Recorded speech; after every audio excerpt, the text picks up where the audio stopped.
दज्जाल की सवारी अहादीस की किताबों में सहाबा किराम रिज़वानुल्लाह अलैहिम अजमईन से दज्जाल की मखसूस सवारी के मुताबिक रिवायत की गई है, जिसका मजमुआ ये है कि दज्जाल एक चमकदार गधे पर सवार होकर निकलेगा, जिसके दोनों कानों का दरमियानी फासला 40 हाथों के बराबर होगा।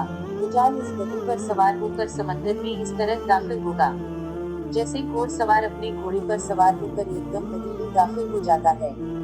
दज्जाल का ज़ुहूर ये होगा जब लोगों की ईमानी हालत बहुत कमजोर हो चुकी होगी। दज्जाल दुनिया में 40 दिन घूमे करेगा और उन 40 दिनों में एक दिन एक साल के बराबर होगा और एक दिन एक महीने के बराबर, जबकि एक दिन एक हफ्ते के बराबर होगा, जबकि बकिया या मामूल के मुताबिक होंगे।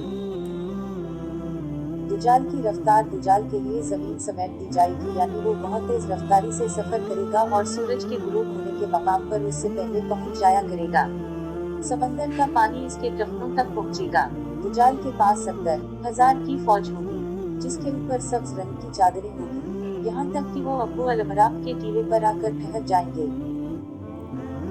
इस बदबख्त दज्जाल के माथे पर काफिर लिखा होगा, जिसे सिर्फ मोमिन पढ़ सकेगा और वो उसे पहचान लेगा। दज्जाल अपने गधे पर सवार होकर सारी जमीन पर घूमेगा। जमीन का कोई हिस्सा, चाहे वो पहाड़ी हो, मैदानी हो या सहराई, कोई इलाका ऐसा नहीं बचेगा कि जहां वो नहीं जा पाएगा, सिवाय मक्का मुकद्दमा और मदीना मुनव्वरा के, क्योंकि अल्लाह ताला उन दोनों जगहों की हिफाजत खुद फरिश्तों के जरिए फरमाएगा। दज्जाल जब वहां दाखिल होने की कोशिश करेगा तो फरिश्ता इसका रुख फेर देंगे।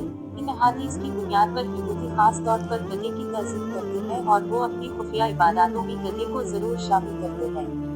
बाज़ लोगों का ये दावा है कि इबादत के दिन खुफिया तौर पर यहूदी एक गधे को उठाकर बैतुल मक़दस में ले जाते हैं, जहां मुख्तलिफ रस्म व रिवाज के मुताबिक इस गधे को सजाया जाता है। ये तमाम बातें इस जानिब इशारा करती हैं कि खरूज दज्जाल का वक्त अब ज्यादा दूर नहीं।